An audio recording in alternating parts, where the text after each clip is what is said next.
question, c'est que vous avez aujourd'hui un peuple qui est en train de se faire massacrer entièrement. Est-ce que vous vous rendez compte que l'ONU, c'est pas le France Insoumise, l'ONU parle de risque génocidaire. Pour l'instant, ceux dont l'existence est menacée de manière, en termes de masse, ce sont les Palestiniens. Éric Coquerel remet en place le plateau de BFM TV sur les massacres de l'occupation israélienne à Gaza. Invité sur le plateau de BFM TV, le député de la France Insoumise a tenu à dénoncer les massacres de l'occupation israélienne à Gaza, dont le bilan dépasse les 14 000 morts dont 5 000 enfants. Selon le journaliste d'extrême droite Sébastien Ferjoul, les bombardements meurtriers sont justifiés par l'offensive du Hamas le 7 octobre dernier et le souhait de l'armée d'occupation israélienne d'éradiquer le mouvement palestinien dans la bande de Gaza.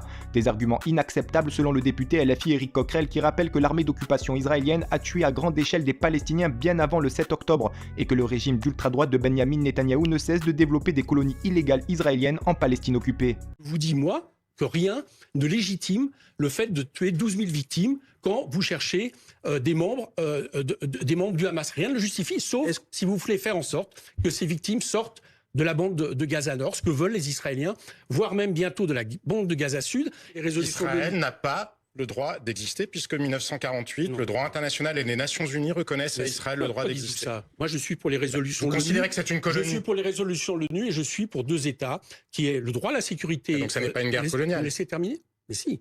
Il y a 700 000 colons en ce moment en Cisjordanie, dans des territoires qui sont protégés théoriquement par le droit international. 700 000, ça c'est vos chiffres, là, 700 000, qui sont implantés. Depuis que M. Netanyahou a repris le gouvernement, c'est une implantation toujours plus agressive. Depuis le 7 octobre, il y a 200 morts, dont une grande partie due par les colons.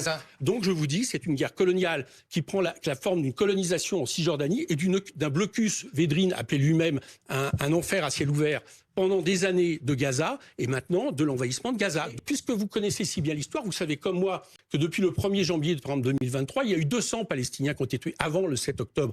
Que Gaza, la vie à Gaza est une vie infernale qui a été menée.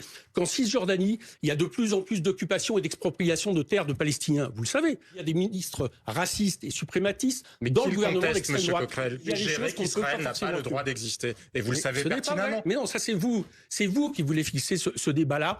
Donc vous avez une responsabilité. Mais vous aussi, vous avez une responsabilité quand il y a 12 000 morts, quand il y a 12 000 civils qui sont tués. Vous avez aussi une responsabilité. Je crois pas que... Malgré les arguments factuels rapportés par le député Éric Coquerel, l'ensemble du plateau BFM persiste et signe. Selon eux, les morts à Gaza sont uniquement de la responsabilité du Hamas. Un entêtement qui exaspère le député de la France Insoumise qui rappelle que le régime de Netanyahou comporte des ministres qui appellent ouvertement à la déportation des Palestiniens, voire à leur éradication. En effet, le 5 novembre dernier, le ministre du patrimoine de l'occupation israélienne Amichai Laou a déclaré qu'il n'était pas entièrement satisfait du nombre de morts à Gaza et que lancer une bombe nucléaire dans l'enclave pour éradiquer les 2 millions de Palestiniens était clairement une option. De nombreuses déclarations extrêmement choquantes de personnalités politiques majeures du régime israélien que refuse de relayer BFM TV et qui vont éclater en plein direct grâce à l'intervention du député insoumis Éric Coquerel.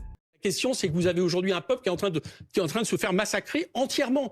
Là, c'est pas des massacres qu'on peut tous condamner tel qu'il y a eu le 7 octobre, c'est qu'il y a un peuple qui est en train de subir un nettoyage ethnique. Est-ce qu'un État colonisateur, vous ne pouvez pas, à un moment donné, sortir indemne de ça? Vous ne pouvez pas être en guerre permanente contre un autre peuple. Et c'est pour ça que, peut-être d'ailleurs, vous savez, la guerre du Kippour, vous savez comment elle s'est terminée. C'est guerre du donc Kippour, c'est ce qui a ouvert si on vous écoute, on va droit dans le mur, en fait. Non, je pense que la communauté entre deux armées régulières et non pas contre un groupe terroriste. Les armées régulières, c'est les occupants qui définissent ce qu'est une armée régulière. Contre l'armée syrienne et contre l'armée égyptienne.